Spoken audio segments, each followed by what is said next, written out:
Muy buenas noches.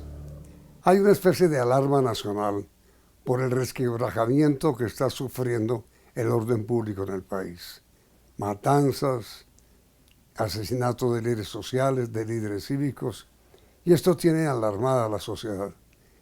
El primer grito lo lanzó la Iglesia colombiana, católica, y también los partidos políticos.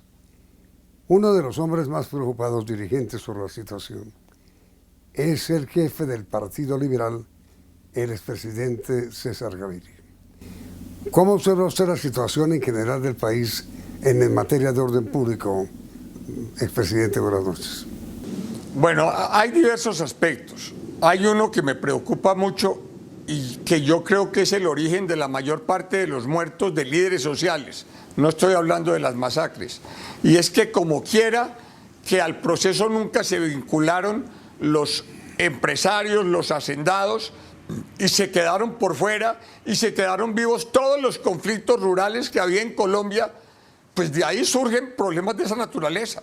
Si es que las FARC dejaron de combatir, pero los problemas están ahí todos. Entonces, si no logramos que eso ocurra, yo creo que todavía se puede dar. ¿Por qué se puede dar?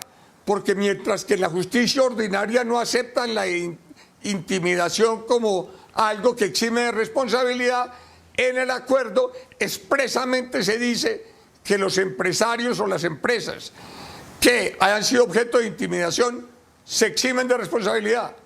Entonces, yo creo que si eso fuera posible lograrlo, este país, porque es que uno no puede preguntarse por qué hay conflictos, o porque si tenemos los mismos conflictos rurales que teníamos antes, los mismos, las FARC se salieron, pero los conflictos en el campo son iguales. ¿De qué manera se podría lograr que los terceros, los llamados terceros, los dueños de los predios, de las tierras, hagan parte del acuerdo de paz?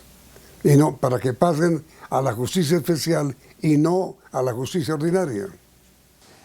Yo creo, Yamid, que a los empresarios los engañaron y les dijeron cosas inexactas que no son verdad y que ellos han descubierto que no son verdad. Les dijeron que se quedaran en la justicia ordinaria y no les dijeron que en la justicia ordinaria nunca ha habido un fallo que acepte la intimidación como razón para ninguna conducta. En cambio, el acuerdo dice expresamente que la intimidación exime a las personas o a las compañías de cualquier responsabilidad si son intimidadas. ¿Cómo se puede resolver el problema? Un simple artículo para que la Fiscalía haga un listado de personas, de empresarios y de empresas que han sido objeto de intimidación, resolvería todos esos problemas y no dejaría a la gente con los problemas de tierras, con los conflictos rurales, sometida a la justicia ordinaria. Perdón, eso es una barbaridad. Entonces hay que buscar una manera de que eso se pueda hacer. Pero ahora, señor presidente, de todas maneras es que las amenazas, las intimidaciones al sector rural empresarial, a los propietarios de las tierras, regresaron. No, es que como no se resolvieron los problemas, porque ellos no se acogieron al proceso y los conflictos están allí y los grupos paras que los protegían deben estar por ahí, entonces los conflictos están ahí, no se han ido. Y esto no es una crítica al acuerdo de paz, es una cosa que dije desde que el proceso se estaba discutiendo, lo dije antes de ir a Madrid en una visita con el presidente Santos. Les dije, si todas las partes del conflicto no se aquejan al proceso, no se va a acabar la violencia. Y como ese sector de los civiles no se acogió al proyecto de paz, tenemos un gravísimo problema. ¿Pero cuál es la solución? Un simple... No, obviamente los civiles se tienen que quedar reincorporar, pero les da mucho más garantías el acuerdo que la justicia ordinaria. Un simple artículo que autorice a la Fiscalía para hacer un listado de personas o empresas que han sido objeto de intimidación resolvería todos los problemas de la mayor parte de las personas e instituciones, porque es que el acuerdo los exime de responsabilidad por simple intimidación. Yo no sé cómo hicieron para convencerlos de que el acuerdo los perjudicaba y de que se quedaran en la justicia ordinaria. Y ahora, presidente, ¿de qué manera se puede estar relacionando este hecho con las masacres, con las matanzas que están ocurriendo en Colombia? No, a mí me preocupa una cosa. Este país no está reconociendo, y yo no sé si los Estados Unidos lo están, este país tiene mucho más narcotráfico del que creemos. Todas las montañas de estos departamentos de Cundinamarca, de Caldas, del Quindío, de la costa atlántica, en todas partes están sembrando matas de coca debajo de los árboles, donde son imposibles de encontrar. Y hoy se cree que Colombia produce el 70% de la cocaína del mundo. Antes la cocaína se producía todo en Perú y eso no es culpa de nadie, eso ha venido ocurriendo de una manera que no sé ni cuándo empezó, pero eso está ocurriendo. Tenemos un problema de narcotráfico mucho más grave. Ahora, nosotros tenemos unas fuerzas armadas muy buenas y una policía. En el exterior reconocen que la policía mejor preparada para enfrentar los carteles es la colombiana, es la más grande de América, en personas entre policías y soldados. Ahora, ¿qué pasa? Que los han puesto a hacer labores para las cuales a ellos no los entrenaron y eso está saliendo mal. Pero ¿qué tienen que ver, mejor dicho, ustedes relación entre las masacres, las matanzas, el asesinato de líderes con el narcotráfico? No, hay de todo. Lo que sí pasa es que desde el primer gobierno del expresidente Uribe no ocurrían que esos grupos delincuenciales desafiaran al Estado, particularmente los de narcotráfico. Ya nos habíamos olvidado de que era eso. ¿Por qué se está generando esta oleada de mostrarse de nuevo los grupos violentos, de hacer masacres? Yo no sé por qué el orden público se ha deteriorado de esa manera, no lo sé. Lo que sí pasa es que lo más grave es que están desafiando a unas fuerzas armadas que se suponía y todavía se supone que tienen toda la capacidad para hacerle frente a los carteles de droga.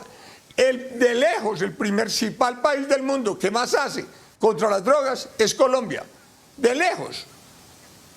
Este es el verdadero dique que hay. Sí.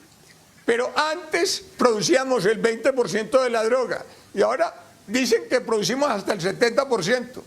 Los carteles mexicanos al principio vinieron a comprar pasta de coca porque es más fácil refinarla en El Salvador, en Guatemala o en México que en Colombia. Yo no sé si ahora estén comprando cocaína, no sé, pero al principio era pura pasta de coca lo que compraban. Entonces, las peleas entre carteles están generando masacres.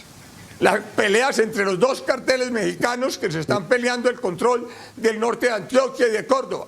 Allá la mayor parte de los muertos son fruto de esos enfrentamientos, la mayor parte.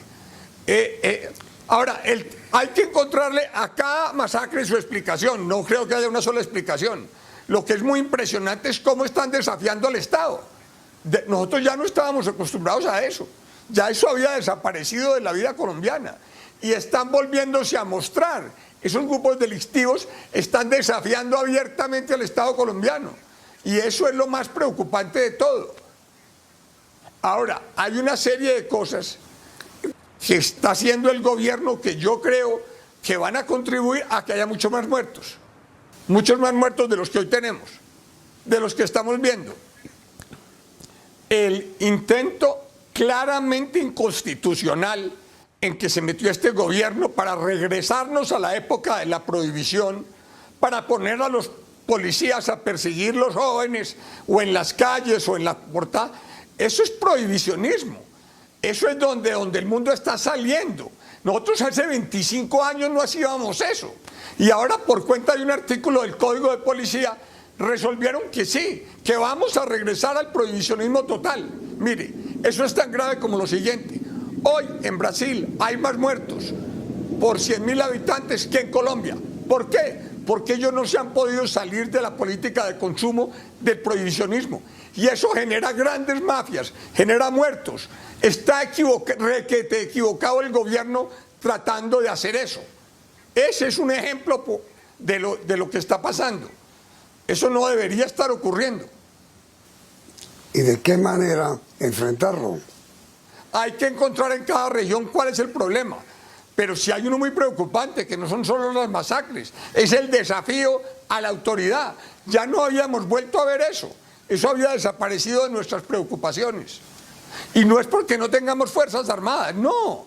Tenemos la policía y el ejército más grandes de América. Hasta donde yo entiendo son los mejor entrenados. Claro, los tienen haciendo tareas menores y equivocadas para las cuales ellos no están entrenados. No están entrenados. No sé para qué los pusieron a resolver el problema de los venteros ambulantes. No sé para qué los pusieron a perseguir jóvenes en las calles. Perdón, la policía debe estar para la seguridad, para enfrentar las bandas de atracadores, para enfrentar las bandas, no para eso. Esos policías que sobraron del proceso con las FARC, por favor, que los dediquen a cuidar las ciudades. Ese es el oficio, claro. Este tema de la pandemia fue la excepción.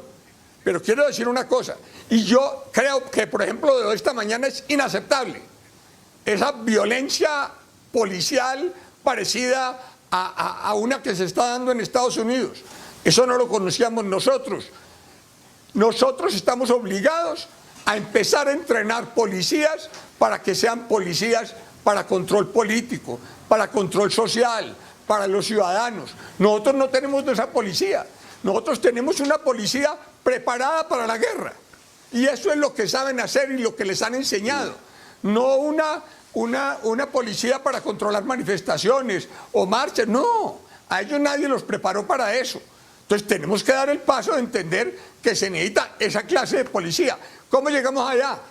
Bueno, evolucionando la policía y no dejando que se nos deteriore tanto la imagen de la policía. Miren, en este tema de la pandemia se han cometido muchos abusos, pero yo les aseguro que no hay un solo colombiano que sepa cuáles eran las reglas y cuáles las excepciones y cuáles las que regían en cada municipio.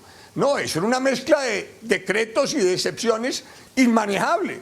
Yo no creo que ningún otro ciudadano sea capaz de no equivocarse, que si una señora viene en un carro y tiene las ventanas abiertas pero no tiene tapabocas, la tienen que castigar. No sé, yo no sé. Ahí vi un policía metido en líos por eso. Pues eso no es peligroso. Pero como hablan de que si no tiene tapabocas la tienen que castigar, entonces la castigan. No, esas cosas no pueden seguir ocurriendo. Y hay que hacer un esfuerzo porque esos policías que eran muy buenos no se nos deterioren así. ¿Para qué los pusimos a perseguir venteros ambulantes? ¿Para qué los pusimos a perseguir jóvenes en las calles como hace 25 años en tiempos de Pablo Escobar? ¿Para qué? De cosas que todas las cortes han dicho que no. Todas las cortes, ahora tenemos las 3 cortes.